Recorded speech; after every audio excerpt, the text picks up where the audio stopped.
Okay, so now we've talked a lot about the science and everything, but it doesn't really matter if you don't know how to practically apply it. So this guy right here is from the FDA's website, and basically just kind of color codes the different things you want to look at.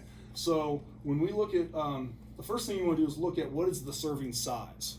And the reason I say that is if you go over here and you look at the serving size on the Doritos, its serving size is 12 chips.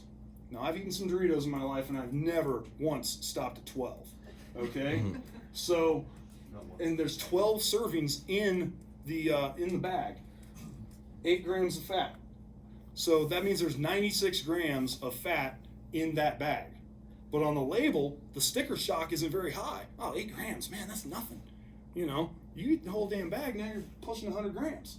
Okay, so it's very important that you take into account what is the serving size that they're telling me these grams of fat are for, or these total calories are for. All right, so then we go back over to this guy.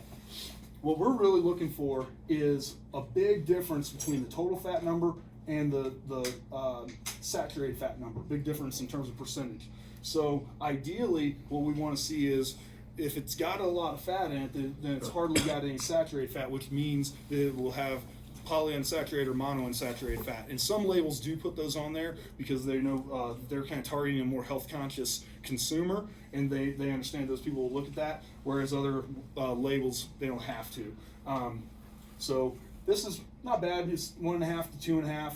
So whatever product this was, not bad, not great. Trans fats, you always want to keep that at 0. Your body can't absorb trans fats, and it's been linked to a lot of different health issues. Next one we want to look at is carbohydrate. So again, we want to see a big discrepancy between total carbohydrate and then sugars, total sugars. Okay, so here that's pretty good, 46 and down to 4. So we can make the safe assumption that 42 grams of this are coming from a complex carbohydrate source. Dietary fiber, higher the better. 7 grams, that's a pretty good serving of fiber. Includes added sugars. So essentially, if this were a fruit product, that would mean that they maybe sugar coated it or something like that. That would be an added sugar. So that's going to be something that has a very high glycemic effect because it's an added sugar, not a naturally occurring.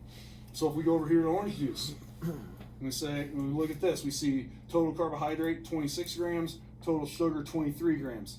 By no means am I telling you that simply orange, 100% orange juice is bad. It's just when you're doing your calories and you're looking at how you're manipulating your macros and everything, just understand that this will be a much higher insulin response than something that's a less sugar content. Okay, that's a pretty good dose of sugar, 23 grams in one 8-ounce serving. And let's be honest, if you fill up a whole glass, it's more like 10, 12 ounces, so now it's even more. Okay, maybe now you're in the mid-30s of sugars. So what you can easily do is mix that with water, or just make sure you're doing the math right in your head when we're writing it down when you're looking at your total sugar content.